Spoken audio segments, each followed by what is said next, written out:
అందరికీ నమస్కారం. రాష్ట్ర ప్రజలకి, శ్రేయోభిలాషులకి, ప్రతి ఒక్కళ్ళకి నిడుదల రజనీ గారు చిలకలూరుపేట ఎమ్మెల్యే, ఓడిపోయిన ఎమ్మెల్యే, ప్రతిపక్షంలో లేని పార్టీ. రజనీ గారు, మీరు ప్రభుత్వంలో ఉన్నప్పుడు చట్టం తన పని తానే చేసుకుంటూ పోతుంది అన్నారు. మరి మీరు అధికారం ఉన్నప్పుడు టీడీపీ ఆఫీస్ పైన దాడి చేశారు. చంద్రబాబు నాయుడు గారి పైన, ఆ ఇంటిపైన దాడి చేశారు. మరి టీడీపీ నాయకులు రోడ్డు మీదగా పోతుంటే పెద్ద పెద్ద కర్రలతో దాడి చేశారు. మరి మిమ్మల్ని ప్రశ్నించిన మీ పార్టీ ఎంపీ రఘురామకృష్ణరాజు గారు కూడా ఆయన కాళ్ళ పైన వాపులు వచ్చేటట్టుగా కొట్టించారు. ఒక్కసారి తెలుసుకోండి. ఇలా రాక్షసతత్వం, రాక్షస పరిపాలన చేస్తూ ఇలా చేయటం ఎంతవరకు సబబు? ఒకసారి ఆలోచించి చెప్పండి. మరి మీ ప్రవర్తన ఎంతవరకు నిజం? మీరు ప్రశ్నిస్తే కేసులు పెట్టేవాళ్ళు అలా చేశారు, ఇంత అరాచకంగానే. మరి ఇవన్నీ మీరు చేసిన మంచి చేసినా కానీ చేయటం లేదంటాం ఎంతవరకు సబబు? ఒకసారి ఆలోచించి చెప్పండి. మరి మీరు ప్రెస్ మీట్ పెట్టి కొంచెమైనా ఇలా దిక్కుమాలిన మాటలు, పనికి మాలిన మాటలు మాట్లాడుకుంటూ ఉండటం సరిగా లేదు. మీ పరిపాలనలో ఎలా చేశారో ఒకసారి చెప్పండి. ఏ విధంగా చేశారో ఒకసారి చెప్పండి. ఇలా ప్రెస్ మీట్ పెట్టి మాట్లాడటం మీకు కొంచెమన్నా జ్ఞానం లేదా? ఏది ఏమైనా కానీ ఈ కూటమి ప్రభుత్వం మిమ్మల్ని నమ్మటానికి ఆస్కారం లేదు.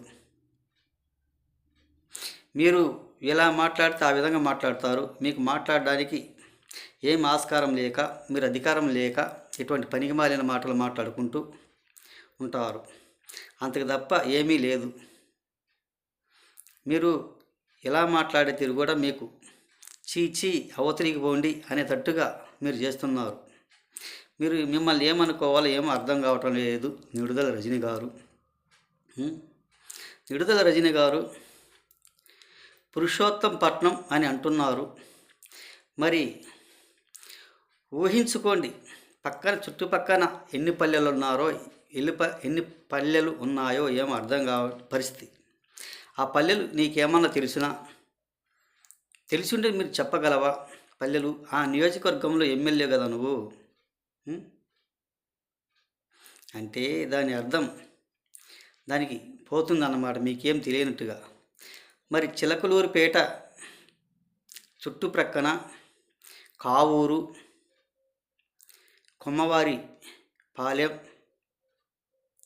కోమటనేని పాలెం, గంగాపాలెం, సందెపూడి, ఏలూరు, నాగభైరవపాలెం, ఈ ఊరి వారిపాలెం, కొత్త గోరంట్ల వారిపాలెం, పసుపు మర్రి, ఆవిషాయిపాలెం, ఇంకా చాలా కూడా ఉన్నాయి. అవి ఏమి తెలియకుండా మీరు ఊరక పనికిమాలిన మాటలు మాట్లాడుకుంటూ ఇలా చేయటం ఎంతవరకు సబబు? ఒకసారి ఆలోచించుకోండి. మీ నియోజకవర్గంలో ఊర్లు కూడా చెప్పలేకుండా ఊరక పురుషోత్తంపట్నం అని అంటారు. ఒక్కసారి తెలుసుకోండి. మీ పరిపాలన ఎలా చేశారో, ఏ విధంగా చేశారో ఒకసారి ఆలోచించుకోవాల్సిందిగా. రఘురామకృష్ణరాజు గారిని ఎలా ఇబ్బంది పెట్టారో, ఎలా అరెస్ట్ చేయించారో ఒక్కసారి తెలుసుకోండి.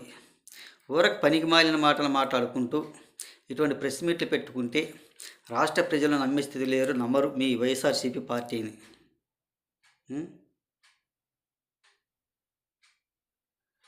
ఒక్కసారి తెలుసుకోండి. ఈ టీడీపీ, జనసేన, బీజేపీ చీచీ పో అనేటట్టుగా చేసుకునే స్థితికి ఉన్నారు. ఒక్కసారి తెలుసుకోండి అని తెలియజేస్తూ, ఏది ఏమైనా కొంచెం తెలుసుకొని మాటలు మాట్లాడండి అని తెలియజేస్తూ, ప్రతి ఒక్కళ్ళకి మీరు దాడి చేసింది ఎలా చేశారు, ఏ విధంగా చేశారో ఆలోచించుకోవాల్సిందిగా హృదయపూర్వక ధన్యవాదాలు.